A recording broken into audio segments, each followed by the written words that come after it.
ये मानकर बैठे हैं कि टाटा पंच आज भी अपने एरिया की डॉन है, तो थोड़ा ब्रेक लगाइए क्योंकि मौसम बदलने वाला है। एक बहुत बड़ा बवंडर आ रहा है जो पूरा गेम पलट देगा। अगर आपने आज जल्दबाजी में फैसला ले लिया तो हो सकता है कि कल आप अपनी ही कार को देखकर सिर पकड़ लें। क्या टाटा पंच का आने वाला नया मॉडल यानी टाटा पंच का फेसलिफ्ट मॉडल फिर से मार्केट में अपना सिक्का जमा पाएगा या फिर हुंडई एक्स्टर जैसी गाड़ियां इसकी छुट्टी कर देंगी? आज हम इसी गुत्थी को सुलझाने वाले हैं। जब टाटा पंच पहली बार मार्केट में उतरी थी तो इसने छोटी गाड़ियों की दुनिया में गदर मचा दिया था। हर किसी की जुबान पर बस एक ही नाम था, लेकिन जैसा कि हम सब जानते हैं अपनी कुर्सी बचाने के लिए हर बादशाह को फाइट मारनी पड़ती है। आज टाटा पंच के मौजूदा मॉडल में कुछ ऐसे लोचे हैं जिनसे पब्लिक थोड़ी खफा दिखाई दे रही है। इंजन का शोर हो या केबिन के अंदर मिलने वाली सुविधाओं की कमी, लोगों ने सवाल उठाने शुरू कर दिए हैं। लेकिन खबर पक्की है कि टाटा मोटर्स हाथ पर हाथ धरे नहीं बैठी है। वे अपनी वर्कशॉप में कुछ ऐसा मसाला तैयार कर रहे हैं जो शायद आपकी उम्मीदों से कहीं ऊपर हो। तो चलिए आज इस कार का पूरा कच्चा चिट्ठा खोलते हैं और जानते हैं कि क्या आपको नई पंच का वेट करना चाहिए। लेकिन उससे पहले यह जानना जरूरी है कि आखिर अभी वाली कार में ऐसा क्या पंगा हो गया है जो इस बदलाव की जरूरत पड़ गई। कार खरीदने का फैसला किसी जंग लड़ने से कम नहीं होता और इस फील्ड का पुराना खिलाड़ी होने के नाते मैं आपको बता दूं कि सबसे पहली कमी जो मौजूदा पंच में खलती है वह है इसका इंजन। जब आप कार स्टार्ट करते हैं और सड़कों पर निकलते हैं तो क्या आपको वो मलाई जैसी चाल मिलती है जिसकी आप उम्मीद करते हैं? सच कहूं तो नहीं। मौजूदा मॉडल में 3 सिलेंडर वाला इंजन लगा है। अब आप पूछेंगे कि इसमें क्या प्रॉब्लम है।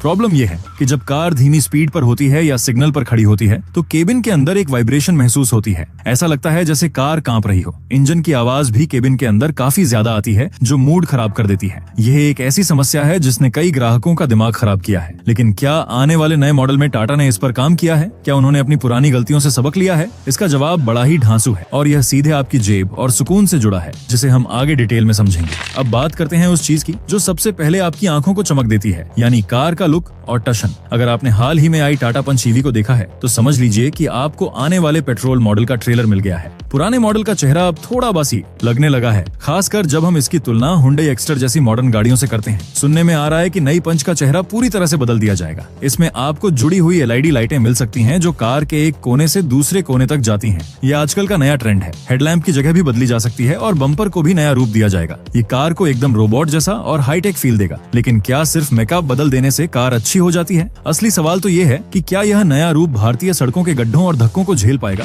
कार के अंदर बैठना अपने आप में एक फील होता है। जब आप लाखों रुपए खर्च करते हैं तो आप चाहते हैं कि अंदर का माहौल एकदम वीआईपी हो। पुराने मॉडल में जो स्क्रीन लगी थी वह अब के जमाने के हिसाब से बहुत छोटी लगती है, एकदम माचिस की डिब्बी जैसी। उसमें नक्शा देखना हो या गाना बदलना हो वह किक नहीं मिलती जो मिलनी चाहिए। लेकिन रुकिए, नई पंच में एक बहुत बड़ा धमाका होने वाला है। खबरों के मुताबिक इसमें 10.25 इंच की बड़ी टच स्क्रीन मिल सकती है। ये वही स्क्रीन है जो आपने नेक्सन जैसी बड़ी गाड़ियों में देखी होगी। इसका मतलब है कि अब कार चलाना और भी एंटरटेनिंग होने वाला है। लेकिन क्या बड़ी स्क्रीन ही काफी है या फिर कुछ ऐसी जुगाड़ वाली सुविधाएं भी हैं जो गर्मी के दिनों में आपकी जान बचा सकती है? जी हाँ, हम बात कर रहे हैं वेंटिलेटेड सीट्स की। अपने यहाँ गर्मी कितनी पड़ती है ये मुझे आपको बताने की जरूरत नहीं है। कड़ी धूप में जब आप कार में बैठते हैं तो पसीने से हालत खराब हो जाती है। ऐसे में अगर सीट से ठंडी हवा आए तो सफर का मजा डबल हो जाता है। टाटा अपनी इस छोटी एसयूवी में यह बड़ा फीचर दे सकती है। अगर ऐसा हुआ तो यह इस सेगमेंट में बाजी मारने वाली बात होगी। इसके अलावा पूरी तरह से डिजिटल इंस्ट्रूमेंट क्लस्टर भी मिलने की उम्मीद है, जहाँ सुई और कांटे नहीं बल्कि सब कुछ स्क्रीन पर दिखाई देगा।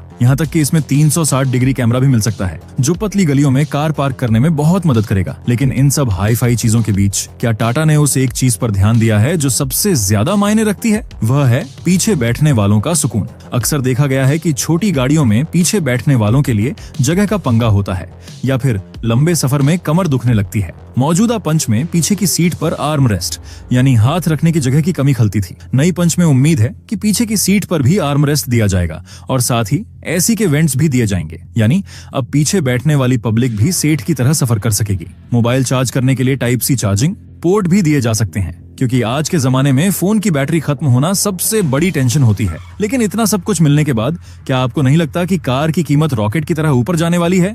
यह एक ऐसा सवाल है जो हर आम आदमी के दिमाग में घंटी बजा देता है। चलिए अब वापस आते हैं इंजन की तरफ, क्योंकि कार का दिल तो वही है। जैसा कि मैंने पहले बताया, मौजूदा इंजन में वाइब्रेशन और शोर की शिकायत है। सूत्रों के मुताबिक टाटा ने इस पर काफी मेहनत की है। आने वाले मॉडल में उसी 1.2 लीटर के इंजन को और बेहतर तरीके से ट्यून किया जाएगा। इसका मतलब है कि इंजन को इस तरह सेट किया जाएगा कि वह कम शोर करे और ज्यादा मक्खन चले। इसे और ज्यादा रिफाइंड बनाने की कोशिश की जा रही है। साथ ही गियर बॉक्स में भी सुधार की उम्मीद है। अगर आप ऑटोमेटिक कार लेते हैं तो गियर बदलते समय जो झटका लगता था उसे कम करने की कोशिश की जा रही है। लेकिन क्या सिर्फ पेट्रोल इंजन ही काफी है? क्या उन लोगों के लिए कुछ नहीं है जो कम पैसे में ज्यादा दूर तक जाना चाहते हैं? यहाँ सीएनजी वालों के लिए एक अच्छी खबर हो सकती है। टाटा पंच ने सीएनजी के साथ जो अपनी टेक्नोलॉजी पेश की थी, जहाँ 2 छोटे सिलेंडर लगाए जाते हैं ताकि डिग्गी में सामान रखने की जगह बची रहे, वह इस नए मॉडल में भी जारी रहेगी। ये तकनीक लोगों को बहुत पसंद आई है। इसका मतलब है कि आपको सस्ता सफर भी मिलेगा और सामान रखने की जगह भी। ये तो आम के आम और गुठलियों के दाम वाली बात हो गई। लेकिन एक सवाल जो अभी भी बना हुआ है वह है माइलेज का। शहर के भारी ट्रैफिक में मौजूदा पंच का माइलेज थोड़ा कम हो जाता है। क्या नए अवतार में टाटा इस समस्या का कोई जादुई हल निकाल पाएगी? क्या हाइब्रिड जैसा कोई सीन बन सकता है? फिलहाल इसकी उम्मीद कम है, लेकिन फ्यूचर किसने देखा है? सेफ्टी के मामले में टाटा का लोहा पूरी दुनिया मानती है। पंच पहले से ही 5 स्टार रेटिंग वाली कार है, यानी मजबूती में इसका कोई तोड़ नहीं है। लेकिन सेफ्टी के नियम अब और भी टाइट हो गए हैं। खबर है कि नई पंच में बेस मॉडल से ही, यानी सबसे सस्ती वाली वेरिएंट से ही 6 एयरबैग्स दिए जा सकते हैं। इसका मतलब है कि सुरक्षा के मामले में कोई कॉम्प्रोमाइज नहीं किया जाएगा। चाहे आप कम पैसे वाली कार लें या महंगी वाली, जान की सुरक्षा सबके लिए बराबर होगी। इसके अलावा इलेक्ट्रॉनिक स्टेबिलिटी प्रोग्राम और हिल होल्ड असिस्ट जैसे फीचर्स भी सभी मॉडलों में मिल सकते हैं। लेकिन क्या इतनी सुरक्षा काफी है जब सामने वाला ड्राइवर ही अनाड़ी हो? उसके लिए भी क्या कोई टेक्नोलॉजी आ रही है? आजकल गाड़ियों में एक शब्द बहुत सुनने को मिलता है, अडास, यानी ऐसी तकनीक जो दुर्घटना होने से पहले ही आपको अलर्ट कर दे या कार को रोक दे। हालांकि इस सेगमेंट की गाड़ियों में यह तकनीक अभी आम नहीं हुई है, लेकिन अगर टाटा ने इसमें अडास का कोई छोटा फीचर भी दे दिया तो यह पूरा गेम पलट सकता है। हालांकि इसकी उम्मीद थोड़ी कम है, क्योंकि इससे कीमत बहुत बढ़ जाएगी। फिर भी टाटा हमेशा सरप्राइज देने के लिए जाना जाता है। अब जरा सोचिए, अगर आपको एक ऐसी कार मिले जो टैंक की तरह मजबूत हो, जिसमें फीचर्स की भरमार हो और जो दिखने में भी कड़क हो, तो क्या आप उसे नहीं खरीदना चाहेंगे? लेकिन रुकिए, पिक्चर में अभी एक और ट्विस्ट बाकी है। वह ट्विस्ट है कीमत, यानी रोकड़ा। जब इतने सारे बदलाव होंगे तो जाहिर है कि भाव भी बढ़ेंगे। अभी तक जो अंदाजा लगाया जा रहा है उसके मुताबिक नई पंच की कीमत मौजूदा मॉडल से 30,000 से लेकर 50,000 रुपए तक ज्यादा हो सकती है। अब सवाल ये है कि क्या इन बदलावों के लिए इतना पैसा ज्यादा देना समझदारी है, या फिर आपको अभी जाकर मौजूदा मॉडल पर मिल रहे भारी डिस्काउंट का फायदा उठा लेना चाहिए? ये फैसला बहुत टेढ़ा है। अगर आप गैजेट्स और नई टेक्नोलॉजी के दीवाने हैं तो आपको जरूर वेट करना चाहिए। लेकिन अगर आपका बजट टाइट है और आपको बस एक मजबूत कार चाहिए तो पुराना मॉडल भी बुरा नहीं है। लेकिन क्या पुराने मॉडल को लेने का मतलब है कि आप एक पुरानी टेक्नोलॉजी खरीद रहे हैं जो कुछ ही सालों में आउटडेटेड हो जाएगी? बाजार का गणित भी समझना जरूरी है। जब से हुंडई एक्स्टर आई है उसने पंच के ग्राहकों को अपनी ओर खींचना शुरू कर दिया है। एक्स्टर में इंजन ज्यादा स्मूथ है और उसमें सनरूफ जैसा फीचर शुरू से मिल रहा था। इसी दबाव के कारण टाटा को यह नया मॉडल जल्द से जल्द लाना पड़ रहा है। यह लड़ाई सिर्फ गाड़ियों की नहीं बल्कि नंबर 1 बने रहने की है। टाटा पंच लंबे समय तक भारत की सबसे ज्यादा बिकने वाली कार रही है। इस ताज को बचाए रखना टाटा के लिए इज्जत का सवाल बन गया है। इसलिए वे इस नए मॉडल में कोई कसर नहीं छोड़ना चाहते। वे चाहते हैं कि जब यह कार सड़क पर उतरे तो देखने वाले देखते ही रह जाएं। लेकिन क्या मारुति और हुंडई चुप बैठेंगे? वे भी अपनी गाड़ियों में नए अपडेट लाने की तैयारी कर रहे हैं। तो यह मुकाबला और भी कांटे का होने वाला है। एक और जरूरी बात जो हमें नहीं भूलनी चाहिए वह है सर्विस और देखरेख। टाटा की गाड़ियां मजबूत तो होती हैं, लेकिन कई बार लोग सर्विस सेंटर के पंगों से खुश नहीं होते।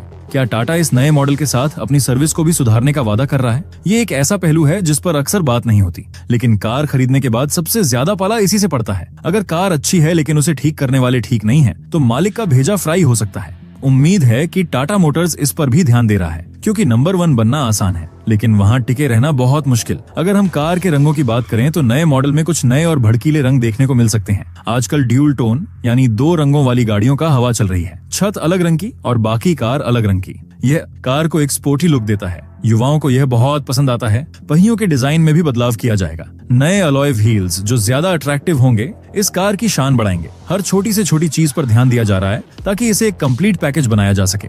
लेकिन क्या यह सब चमक धमक उस बुनियादी जरूरत को पूरा कर पाएगी जिसे हम सुखद सफर कहते हैं? अंत में सवाल यही आता है कि आपको क्या करना चाहिए। अगर आप मुझसे पूछें तो मैं कहूंगा कि सब्र का फल मीठा होता है। नई टाटा पंच का प्रोडक्शन शुरू हो चुका है और बहुत जल्द यह शोरूम में खड़ी दिखाई देगी। इसमें जो सुधार किए जा रहे हैं वे ऊपर के नहीं हैं बल्कि बहुत गहरे और जरूरी हैं। इंजन की रिफाइनमेंट और केबिन की मॉडर्न फील इसे एक बेहतरीन ऑप्शन बनाती है। ये सिर्फ एक फेसलिफ्ट नहीं है बल्कि यह पंच का एक नया अवतार है। ये उन कमियों को दूर करने की कोशिश है जो इसे एक परफेक्ट कार बनने से रोक रही थी। तो दोस्तों, ये थी पूरी कहानी आने वाली टाटा पंच की। ये कार सिर्फ लोहे और प्लास्टिक का डिब्बा नहीं है बल्कि यह भारतीय परिवारों के सपनों की सवारी है। ये बदलाव जरूरी था और ये बदलाव आ रहा है। क्या ये फिर से भारत की नंबर 1 कार बनेगी?